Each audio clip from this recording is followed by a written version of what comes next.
закрывают границу нахуй. A strategically important exclave can sometimes become a state's greatest weakness. This has become particularly evident for Russia in the Baltic region in recent times. Putin has used Kaliningrad for years as a dagger stuck in the heart of NATO. However, this region, with a population of approximately 500,000, is now becoming his greatest weakness and nightmare. On October 27, 2025, citing these mysterious balloons coming from Belarus and violating its airspace for 3 consecutive nights, Lithuania made a historic decision to close all border crossings with Belarus indefinitely. This is not a simple border control measure. This move means cutting off the only and vital land bridge, the lifeline, of the Kaliningrad exclave, which is already in a delicate balance due to its geographical location with mainland Russia and its closest ally Belarus. To understand why Lithuania's decision to indefinitely close its border with Belarus is so critical and potentially devastating for Kaliningrad, one must look closely at the map. The answer lies in the region's unforgiving geography and Lithuania's pivotal position within it. The Kaliningrad Oblast is a special region on the Baltic Sea coast that became part of the Soviet Union after World War II, but has no land connection to the Russian Federation's mainland.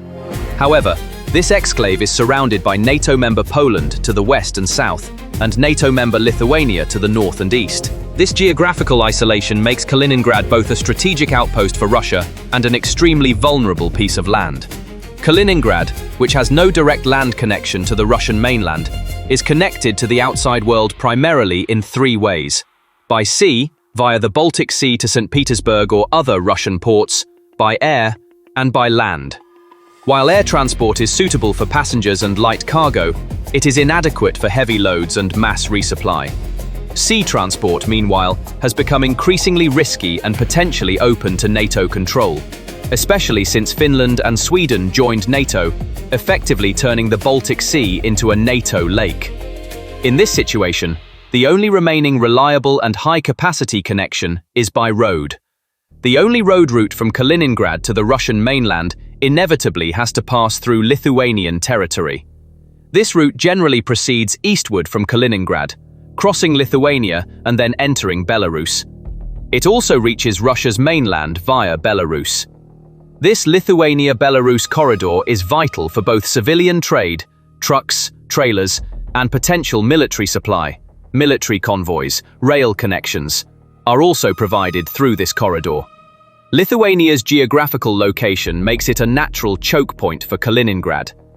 The Vilnius administration has always had the potential to tighten or completely close this valve whenever it wanted. On October 27, 2025, citing balloons allegedly originating from Belarus, Lithuania took precisely this step and closed all border crossings indefinitely. The closed Medininkai and Šalčininkai border crossings were critical for all land transport from Russia and Belarus to Kaliningrad. These main transit points were the main arteries through which commercial goods, trucks, private vehicles, and potentially rail transport from Russia and Belarus to Kaliningrad, and also from Kaliningrad to Europe or Russia, passed. The complete severing of these arteries effectively means the cessation of all land connections between Kaliningrad and Russia and Belarus. The region's lifeline may have been cut. The consequences of this situation could be extremely serious, both economically and militarily. Lithuania's radical step was not taken in a vacuum. This is the culmination of a hybrid pressure campaign that Russia has been escalating for months in the Baltic and Scandinavian regions. As Russia found itself cornered in Ukraine, it increased its provocations in the Baltics to distract the West and break the alliance. Of course, Russia's actions had actually caused this situation. According to reports from September to October 2025, Russian UAVs were constantly flying close to the airspace of Finland, Estonia, and Lithuania, testing NATO air defenses. Russian warships and aircraft had increased allegations of sea and airspace violations with provocative maneuvers. Most importantly, new attempts to send armed migrants toward the Polish and Lithuanian borders had begun via Belarus, just as in 2021. As the intensity of border violations increased, the reaction from neighbors was swift. Faced with this pressure, Poland had already largely closed its border crossings with Belarus due to increasing migrant pressure and general security concerns. Estonia had also repeatedly restricted border crossings for similar security reasons. As we have seen, Lithuania has also made one of the latest moves. Lithuania's use of balloons as a justification is the breaking point of this accumulated tension. Vilnius has given the harshest, most asymmetric, and most strategic response to Russia's constant harassment. This is the declaration of a Baltic wall being built. Kaliningrad is the side most affected by the wall. In fact, Kaliningrad's isolation is not a new situation, but this move is the final blow. Increased Russian aggression in the region has accelerated this process. Kaliningrad has always been geographically vulnerable.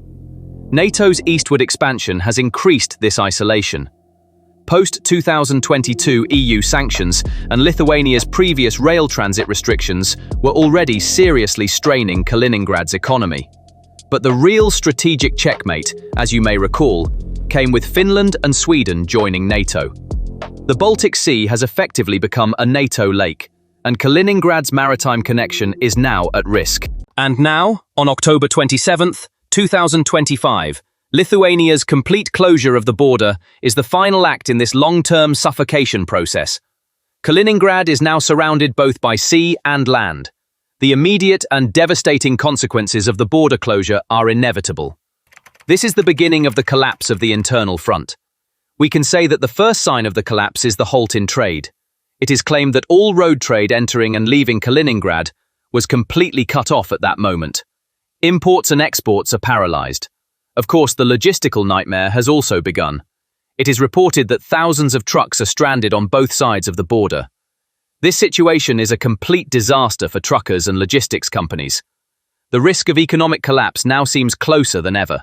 The Kaliningrad economy, already struggling under sanctions, could completely collapse with this final isolation. Giant factories like Avtotor may no longer be able to obtain parts from the mainland. Shortages of basic necessities, exorbitant price increases, and mass unemployment are no longer a possibility, but a certainty. The onset of civil panic is another expected sign. The public's inability to access basic goods will inevitably trigger panic, looting, and social unrest. The collapse of the internal front has begun not in the heart of Russia, but in its most vulnerable stronghold, Kaliningrad. This is seen as a cleverly crafted diplomatic trap. Lithuania presents a completely legitimate and defensible case under international law. Our airspace is being violated by unidentified objects. We must protect our national security. These words clearly articulate Vilnius's position. This move follows the previous steps taken by Poland and Estonia, but is a much tougher and more strategic response. The Baltic countries are acting together. This move not only punishes Belarus, but also strikes Russia at its weakest point, its most sensitive asset, Kaliningrad. So what are Russia's options in response to this move? There is debate about whether a military response is a possibility. Attacking Lithuania would trigger NATO's Article 5 and mean starting a war against the entire NATO alliance with an army that has already failed in Ukraine. This would be suicide. Diplomatic options are limited. Moscow did not foresee this move. While Putin thought he would divide the West with hybrid harassment, he has united the West and trapped himself. As we can see, this move has sealed Kaliningrad's long-term fate. The exclave has been irrevocably severed from the Russian mainland. The only supply routes now are via the Baltic Sea, which has become a NATO lake with the participation of Finland and Sweden, or via a limited air corridor.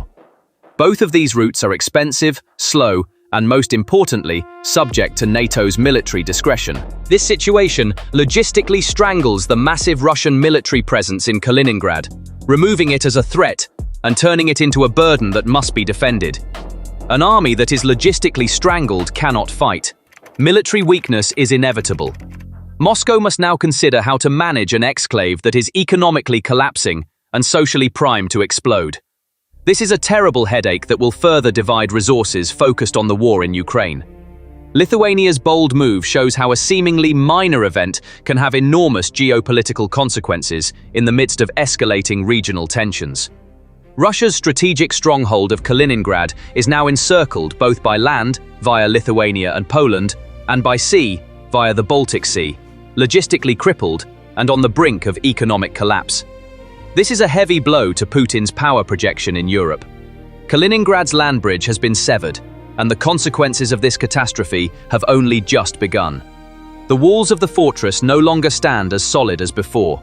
They appear to have been razed to the ground, and those left outside those walls are now only Moscow and its helpless vassals. However, Lithuania's removal of those steel barriers on October 27th did not merely seal a land border. This move pulled Putin's and the isolated garrison in Kaliningrad's last escape route, their last supply artery, namely the Baltic Sea, into a much larger, much more ruthless, and much more sophisticated trap, like a funnel.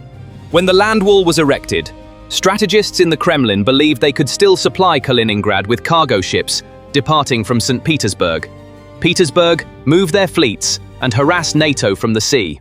However, this was the final move in the ingenious trap NATO had been waiting for months, one it had set up on the diplomatic chessboard. Because with the completion of the land wall, the final and most deadly phase of the Baltic Sea operation, the strategy to strangle Russia at sea, was now beginning. This was not just a wall, but a steel cage whose walls, ceiling, and floor closed simultaneously. As mentioned, Sweden's accession to NATO had completely changed the military geography of the Baltic Sea, never to be the same again. The Baltic Sea was no longer a Russian playground geographically. It was effectively and strategically a NATO lake. With Lithuania closing its last land gates, this lake theory turned into a harsh reality. At the center of this new reality is a single piece of land, the Swedish island of Gotland, nicknamed the unsinkable aircraft carrier, located right in the middle of the Baltic Sea. For years, Russian generals had fantasized about occupying Gotland within the first 48 hours of a potential conflict, using it as an outpost to control the Baltic. Now, that island has, conversely, become a NATO dagger used to trap Russia in its own ports. When the land borders are closed, there is only one route left for Russian ships departing from St. Petersburg to supply the isolated garrison in Kaliningrad. That is the narrow sea corridor passing through the Baltic Sea, and the island of Gotland stands guard over this very corridor. Sweden, with NATO's full support, is filling this island with the world's most advanced anti-ship missile systems. The Swedish-made RBS-15 missiles and Norwegian Sea Attack missile batteries stationed on the island, with their range of hundreds of kilometers, turn every square meter of the sea around Gotland into a death zone. Now, a Russian supply ship, a warship, or a ghost ship with its tracking system turned off, like the Alexander Shabalin, is visible on the radar screens of those invisible hunters on Gotland from the moment it leaves port. The chances of these ships surviving the narrow gauntlet between the missile batteries along the Polish coast and those around Gotland are virtually non-existent. This is not just a military blockade, but a critical operation that prevents the army and people in Kaliningrad from breathing from the sea. The anti-ship missiles deployed by Finland on the shores of Helsinki and by Estonia on the shores of Tallinn can mutually lock the entrance to the Gulf. This means that any Russian warship daring to leave St. Petersburg, the main base of the Russian Baltic Fleet, will be caught in the crossfire of two NATO countries before even reaching the open sea. The Russian Baltic Fleet is no longer a fleet. It is a hostage, trapped in its own port, unable to move. This situation has geographically divided the Russian Baltic Fleet in two and strategically paralyzed it. The main striking force of the St. Petersburg Group fleet is trapped inside the Gulf of Finland, within NATO's missile range.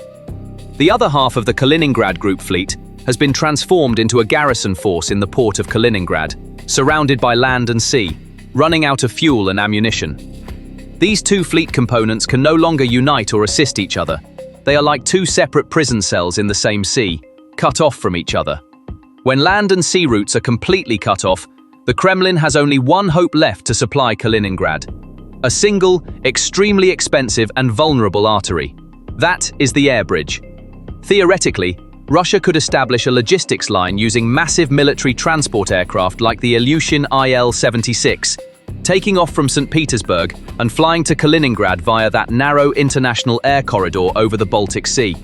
However, this is a hopeless plan that fails to account for NATO's invisible digital iron curtain, which forms the ceiling of the Baltic cage.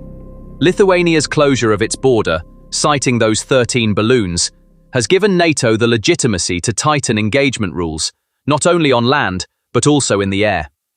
The Baltic Sea is now covered not only by patrolling jets, but also by one of the densest sensor networks on the planet.